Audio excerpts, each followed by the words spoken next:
વીજળીનો જેવો ભડાકો થાય તેવો અહીંયા બૂમ લ્યો એટલે અહીંયા પ્રકાશ લઈ ગયો.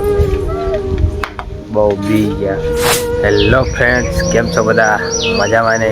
તો દોસ્તો અમે પણ મજામાં જ છે.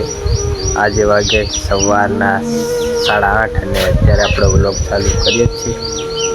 સવારનું મોસમ જોઈ લો તમે, મસ્ત મજાનું મોસમ. વાદળ કેવું મસ્ત લાગે. અહીંયા બધા બેઠા. દોસ્તો કાલે વરસાદ એવો આવ્યો ને કે બહુ ખતરનાક વરસાદ આવ્યો.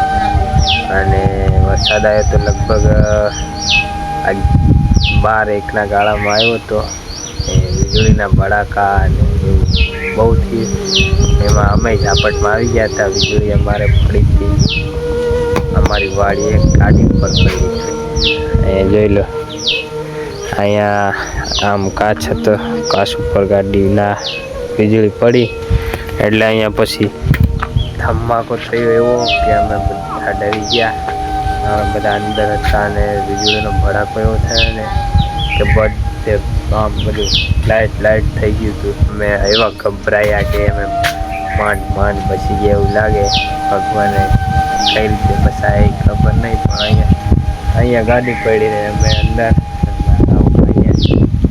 બધા પકડી ગયા એવા કે વાત જવાનું.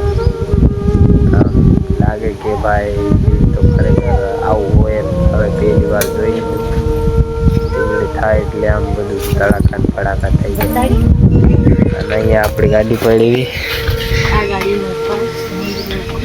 જો આ ગાડીનો કસ અહીંયા જોઈ લો તમે, અત્યારે હજી પડ્યા છે. આ જોઈ લો,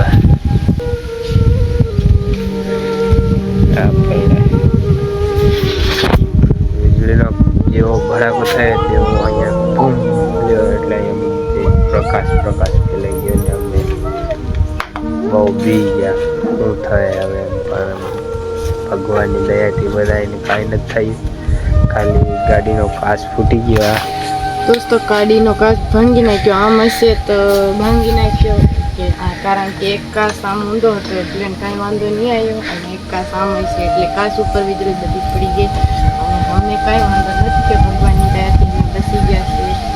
તો સારું અમને બહુ છે. અને અમે બધા બી ગયા હતા કે બધા અમારી નજીક તણકા ફેલાઈ ગયા. એટલે એમ તો થાય ને, વીજળીથી દયાથી કોઈ બસે એમ છે જ નથી. તો અમે ભલે ભગવાનથી દયાથી બસી ગયા.